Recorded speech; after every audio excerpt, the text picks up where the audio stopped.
Have you ever just stopped and thought, man, I felt so much sharper as a kid? Like your creativity and your ability to learn new things was just effortless. Well, today we're diving into a really fascinating idea, the claim that every single one of us has this dormant genius capability just sitting in our brains. So let's get into the science behind this so-called genius wave and see if we can actually wake up our inner prodigy. It all kicks off with this pretty startling number, 98%, which apparently comes from a forgotten NASA study.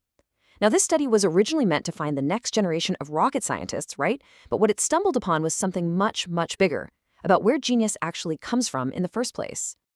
And this leads us to the huge question we're tackling today. If almost all of us, 98%, started out with this incredible creative power, what on earth happens to it? Where does all that genius go when we become adults? To figure out where that genius went, we first have to talk about the feeling it leaves behind. That nagging sense that you're just not quite firing on all cylinders anymore.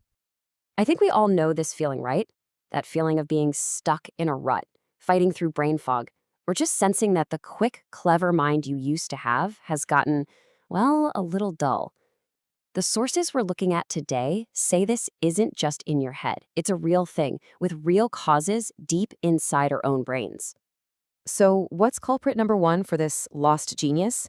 Believe it or not, it's a process that's actually designed to help us. It's our brain's amazing ability to run on autopilot. The author Charles Duhigg explained it perfectly. He said that once a habit is formed, our brain basically checks out of the decision-making process. It's a super clever energy-saving trick, right? It just offloads repetitive tasks so our conscious mind can focus on other stuff.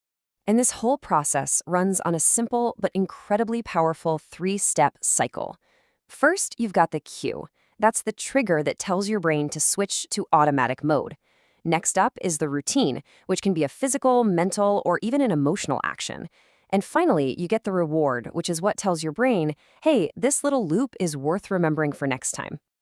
Now, the part of our brain running this whole auto show is a really old, primitive area called the basal ganglia. You can think of it like the hard drive where all our habits are stored. As soon as it spots a familiar cue, it just takes over and runs the program, all without needing any help from our conscious mind. So what this creates is this fundamental trade-off inside your head. You've got the prefrontal cortex, that's the CEO, the part that does all the heavy lifting, the conscious thinking and decision-making. It's powerful, but man, it uses a ton of energy. And on the other side, you have the basal ganglia, the factory floor, which is all about saving energy.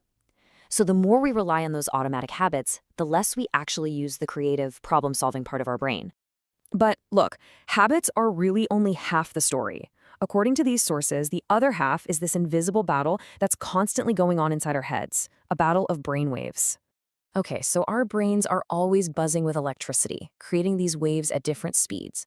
You've got beta waves, that's your go, go, go mode. It's great for focus and logic, but it's also tied to stress. Then there's alpha, which is more of a relaxed creative state. But the one we're really focused on is theta. That's the frequency of deep intuition, of that amazing flow state where brilliant ideas just seem to pop into your head out of nowhere. And here's the kicker. Our modern lives keep us stuck in overdrive.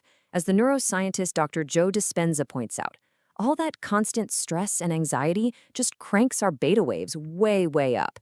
It basically puts our brain into this permanent short-term survival mode, where it's only focused on immediate problems and logical step-by-step thinking. So this is the diagnosis, the core of the problem. That high-stress, high-beta state that so many of us live in actively shuts down the theta wave. And according to the Genius Wave materials, that is the very brainwave that was humming along when we were kids, the source of that playful creativity and intuition that just seems to vanish over time. All right, so if a dormant theta wave is the problem, then the solution seems pretty straightforward, right? We just need to figure out how to switch it back on. So how do we get back to that theta state? Well, you've got traditional methods like deep meditation, but let's be honest, that can take years of practice. There are other hacks like waking up at 4 in the morning when theta is naturally high, or trying to master that hypnagogic nap, that creative moment right as you're drifting off to sleep. But there's another really interesting method mentioned called brainwave entrainment. Brainwave entrainment sounds super technical, but it's actually based on a really simple principle. It's just the brain's natural tendency to sync up its own rhythm to an external beat. Think about it. You hear a song with a good beat, and without even thinking, your foot starts tapping along. It's that exact same idea, but applied directly to your brainwaves, using things like sound or light. And this very principle is the foundation for one of the main solutions presented in our sources. The Genius Wave program is built around a specific 7-minute audio track. The whole idea is that it uses these carefully calibrated sounds to gently coax your brain's frequencies out of that stressed out beta state and down into that creative, calm theta state. But, whether it's a 7-minute sound wave or a daily meditation practice, all of these methods are really just pointing to a much bigger, much more powerful truth about how our minds work.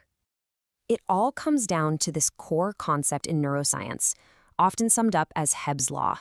Basically, nerve cells that fire together wire together. Every single thought you have, every action you take, it literally strengthens the physical connections in your brain responsible for it.